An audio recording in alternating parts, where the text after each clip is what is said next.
Alright, so we are finally starting the year off with Australian Open. I'm so excited. First round has already passed, and we've already got a few matches here and there that have been upsets and have been really exciting.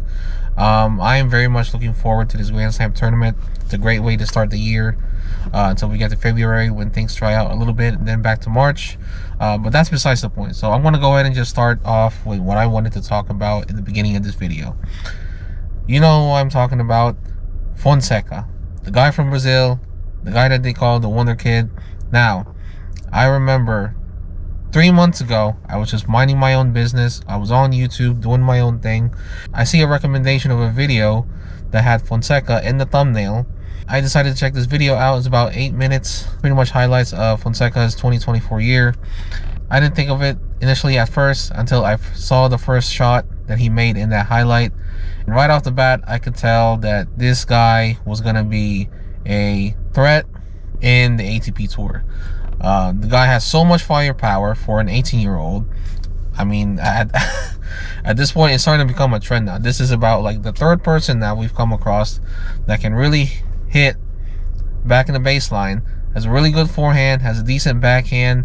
You can already start to see in his game he has a little bit of variety compared to Sinner when he first started. And of course, the firepower behind all his shots just smacks the living crap out of the ball, just like Alcaraz and Sinner. If you watch the first round match, spoiler warning, if you want to go ahead and click off this video if you haven't watched the match yet. In 3, 2, 1. So let's just get this out of the way. Rublev versus Fonseca. Wow. First of all, when I came into this match, when I watched it, my first thoughts were that Fonseca was just going to be nervous. This is his first Grand Slam match, his first ever match against a top 10 player. What a way to start. To be able to win against Rublev, who is currently number 9 coming into Australian Open, and then beats him in 3 sets. That, to me, just really baffled me because I didn't expect that. You can kind of see in the very beginning, even in the first 2 points, you can see Fonseca already trying to go aggressive right off the bat and already making some errors here and there. Pretty much, it was Rublev trying to overpower Fonseca, but Fonseca just having things go his way, with a mix of Rublev making errors, Fonseca taking advantage of the baseline rallies, using his forehand to his advantage to hit him in the opposite direction of wherever Rublev was going, and just hitting aggressively. I mean, the game plan was simple, and he managed to pull it off in 3 sets. And even by the end of the interview, he was just focused on his game. He was just trying to do the best that he can, and that was the end result. Completely obliterated Rublev in the tiebreak. Rublev managed to win at least 1 point in that tiebreak in the first set, and then third set, thought it was going to go about the same as the first set, but managed to have Rublev at least fight back a little bit before he ends up losing the third set and ultimately Fonseca winning that match. So Fonseca, he's got a bright future ahead of him. I can't wait to see more of this guy. Some people are already connecting and saying he's going to be like the third piece to the I guess what's considered in this generation the big 3. I don't want to make big assumptions and say that he's going to be the next top 10 player. He has that capability, but I've seen so many talents over the past like 10 years now that I've been watching tennis, and I've seen some people that have met to the expectations, and some people just don't end up meeting those expectations, and they just kind of end up meeting in the top 20, top 30, which isn't bad, but when there's so much hype around it, you kind of expect it to live up to the expectations, and when it doesn't, well, people just forget about it and then just kind of move on.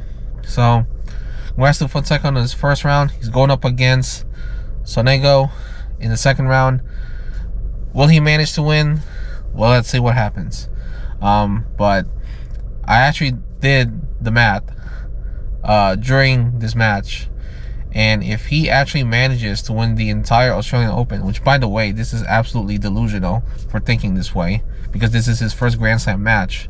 If he does manage to win, okay, he will actually jump about close to 90 spots and will ultimately make it to the top 30. We'll see what happens. So we got many more other first round matches that happened. Most of them pretty average, but I'm mainly going to be focusing on the men's side of tennis for Australian Open. If you saw the match between Tsitsipas and Alex Michelsen, I thought Tsitsipas last year when he won Monte Carlo that he would actually be able to get his mojo back, his motivation back, get back to where he was. But he just continues to produce the same results even after he wins Monte Carlo. This is his third time now coming into this Australian Open, loses in the first round. I've watched so many videos about this, figuring out exactly why Tsitsipas is not performing the way that he used to be. I mean, it's pretty obvious when you watch his matches. The backhand is an issue, but you don't see that issue actually happening when he's in Monte Carlo, or particularly in clay, unless you get players like Alcaraz who just bully that side all the time, and other players who know how to abuse Tsitsipas' backhand. So we've seen Tsitsipas in interviews basically exclaiming that he himself doesn't even know what he should do from here on out. He's not the same person as he was when he first started. He realizes that there's a lot of challenges that he has to overcome if he wants to be number one in the world. He's met the Grand Slam finals a couple of times now, notably in the French Open and of course Australian Open about 2 years ago. For him to lose in the first round, it really makes you sit there and think, will he actually ever come back to the top form that he was 2 years ago? Back when he hired Mark Philippoussis, he was actually doing pretty well. It seemed like they were doing pretty well, and then things kind of just became on and off. When he went back to his old coach, which is his father, they kind of worked it out a little bit, and then ended up getting rid of his father as his coach, and now he has Davis Cup coach, I believe. He has to be able to fix that backhand for sure. But is it the end-all be-all solution to his problem? No, of course not. He has to be able to adapt to the way that things are going right now, because simply just waiting it out and trying to be number one while letting time pass is just not going to work. Looking forward to the rest of the Australian Open. What matches did you guys really look forward to in this first round match? Were there other matches that you enjoyed watching as well? Because as far as I'm concerned, pretty much everything else, except for maybe a couple of upsets like I just mentioned, maybe I may have missed one. But aside from that, the rest of the first round matches went by as fine. So we'll see what happens in the rest of the Australian Open.